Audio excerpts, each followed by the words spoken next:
Kantara chapter 1 ಸಿನಿಮಾದಲ್ಲಿ ನಿರ್ದೇಶಕ ನಟ ರಿಷಬ್ ಶೆಟ್ಟಿ ಕ್ರಿಸ್ತಶಕ 4-5 ಶತಮಾನದ ಕಾದಂಬರ ಆಳ್ವಿಕೆಯ ಸಮಯವನ್ನ ಹಿನ್ನೆಲೆಯಾಗಿಟ್ಟುಕೊಂಡು ಒಂದು ಮಾಯಾವಿ ಲೋಕವನ್ನ ನೋಡುಗನ ಮುಂದಿರಿಸಿದ್ದಾರೆ. ಕಾಂತಾರ ಚಾಪ್ಟರ್ 1 ಚಿತ್ರ ಬಿಡುಗಡೆಯಾಗಿದ್ದು ನಿರೀಕ್ಷೆಯಂತೆ ಭರ್ಜರಿ ಪ್ರತಿಕ್ರಿಯೆ ಸಿಕ್ಕಿದೆ. 2022ರ ಅಕ್ಟೋಬರ್ ತಿಂಗಳಲ್ಲಿ ಕಾಂತಾರ ಚಿತ್ರ ಬಿಡುಗಡೆಯಾಗಿದ್ದಾಗ ಬಹುತೇಕರು ಮೆಚ್ಚಿಕೊಂಡು ಗಲ್ಲಾಪೆಟ್ಟಿಗೆಯಲ್ಲಿ ಸಾವಿರಾರು ಕೋಟಿ ರೂಪಾಯಿ ಬಾಚಿಕೊಂಡಿತ್ತು. ಇದೇ ಉತ್ಸಾಹದಲ್ಲಿ ರಿಷಬ್ ಶೆಟ್ಟಿ ಕಾಂತಾರ ಚಾಪ್ಟರ್ 1 ಮಾಡುವ ಘೋಷಣೆ ಮಾಡಿದಾಗ ಹೊಂಬಾಳೆ ಫಿಲ್ಮ್ ಸಂಸ್ಥೆ ಕೂಡ ಕೈಜೋಡಿಸಿತ್ತು. ಕಾಂತಾರ ಸಿನಿಮಾದಲ್ಲಿ ಪಂಜುರ್ಲಿ ದೈವದ ಬಗ್ಗೆ ರಿಷಬ್ ಶೆಟ್ಟಿ ಹೇಳಿದ್ರು. ಕಾಂತಾರ ಚಾಪ್ಟರ್ 1 ಚಿತ್ರದಲ್ಲೂ ದೈವದ ವಿಚಾರವೇ ಉಲ್ಲೇಖ.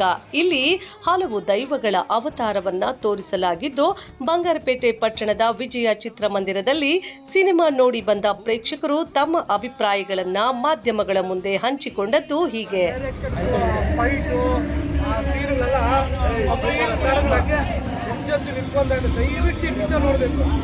ಹೇಳ್ಬೇಕಾದ್ರೆ ಸಾವಿರಾರು ಕೋಟಿ ಖರ್ಚು ಮಾಡಿದ್ರೆ ಕೂಡ ಇಷ್ಟೊಂದು ಮೂವಿ ಮಾಡೋಕ್ಕಾಗೋದಿಲ್ಲ.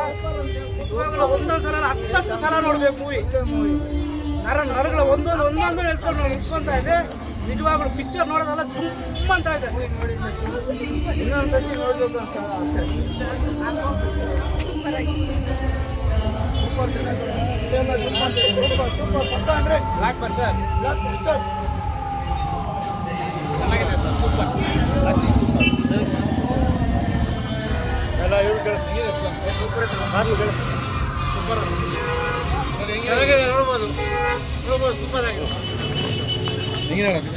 ಸೂಪರ್ ಇದೆ ಅಣ್ಣ ಮೂವಿ.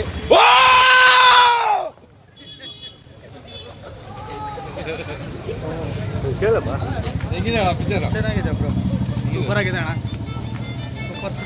ಸೂಪರ್ ಆಗಿದೆ ಅಣ್ಣ ಸರ್. ಬೆಳಕಲ್ಲ ಇದು ದರ್ಶನ, ದೈವ ದರ್ಶನ, ಎಲ್ಲರೂ ನೋಡ್ಬೇಕಷ್ಟೇ. Thank you sir. ಸೂಪರ್ ಆಗಿದೆ. ಸೂಪರ್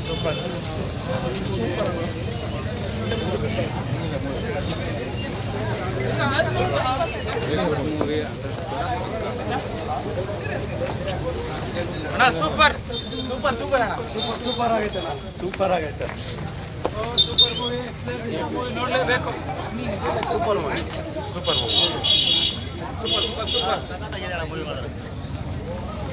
ತುಂಬಾ ಚೆನ್ನಾಗಿದೆ. ಮೂವಿ ಸೂಪರ್ ಅಣ್ಣ. ಸೂಪರ್ ಕ್ಲೈಮ್ಯಾಕ್ಸ್ ಚೆನ್ನಾಗಿದೆ. Super Kantara movie super super ಅಣ್ಣ. ಮೂವಿ ಮಾತ್ರ ಸೈಕಾಗೈತೆ. ಮೂವಿ ಬೆಂಕಿ ಸೂಪರ್ ಹೆಂಗಿದೆ ಹೇಳಿ. ನೀವೆಲ್ಲ ಫ್ಯಾಮಿಲಿ ಹೋಗಿದ್ದೀರಾ? ಏನು ಅನಿಸ್ತಾ? ತುಂಬಾ ಚೆನ್ನಾಗಿದೆ. ಎಲ್ಲರೂ ಬಂದು ನೋಡಿ.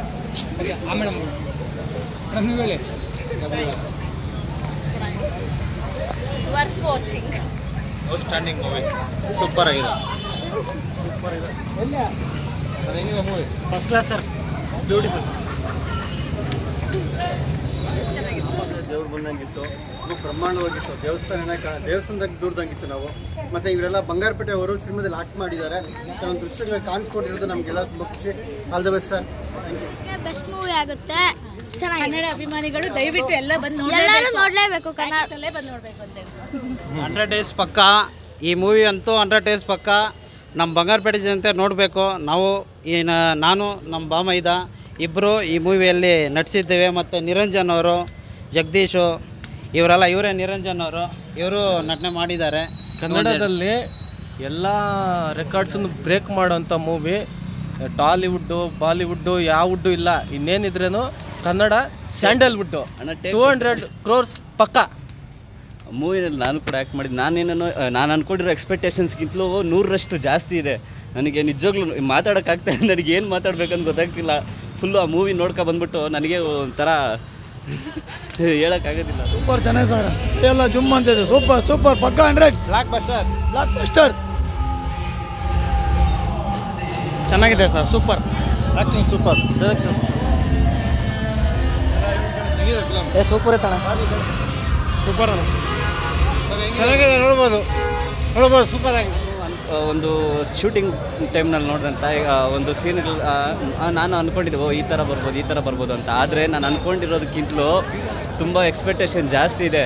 ನನಗೆ ಆ ಮೂವಿ ನೋಡಿಬಿಟ್ಟು ನನ್ನ ಕೈಯಾಗ ತಡ್ಕೊಳಕ್ಕಾಗ್ತಿಲ್ಲ, ಅಷ್ಟು ವೈಬ್ರೇಷನ್ನು. ಆ ಮೂವಿನಲ್ಲಿ ಬರೋ ಒಂದೊಂದು ಸೀನ್ಗಳು ಮಾತ್ರ ಬೆಂಕಿ, ಫುಲ್ಲು ಗೂಸ್ ಬಂಪ್ಸು. ಏನೋ ಒಂದು ಬೇರೆ ಒಂದು ಪ್ರಪಂಚಕ್ಕೆ ಹೋಗಿ ಬರೋಷ್ಟು ಆಗುತ್ತೆ.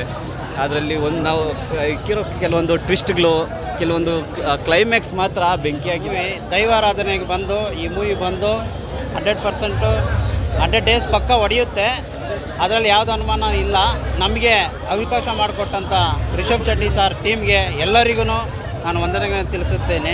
ಅದೇ ರೀತಿ ಈ ಮೂವಿ ಬಂದು ಎಲ್ಲರೂ ನಮ್ಮ ಬಂಗಾರಪೇಟೆ ಮತ್ತು ಕೋಲಾರ ಜಿಲ್ಲೆ ಎಲ್ಲರೂ ಹೆಚ್ಚಿನ ಸಂಖ್ಯೆಯಲ್ಲಿ ಬಂದು ಈ ಮೂವಿಯನ್ನು ನೋಡಿ, ಚಿತ್ರಮಂದಿರಗಳಲ್ಲಿ ಬನ್ನಿ, ಈ ಮೂವಿಯನ್ನು ನೋಡಿ. 100 ಡೇಸ್ ಪಕ್ಕ ಇದು ದೇವರಾಜ್ಞೆ, ಒಂದೊಂದು ಕೂದಲು ಲಾಸ್ಟಲ್ಲಿ ನಮಗೆ ಕ್ಲೈಮ್ಯಾಕ್ಸಿನಲ್ಲಿ ನಿಂತ್ಕೊಳ್ಳುತ್ತೆ. ಆ ಥರ ಮೂವಿ ಎಲ್ಲರೂ ನೋಡಬೇಕು, ಎಲ್ಲರೂ ನೋಡಬೇಕಂತ ನಮ್ಮ ಹಿಂದೂಗಳು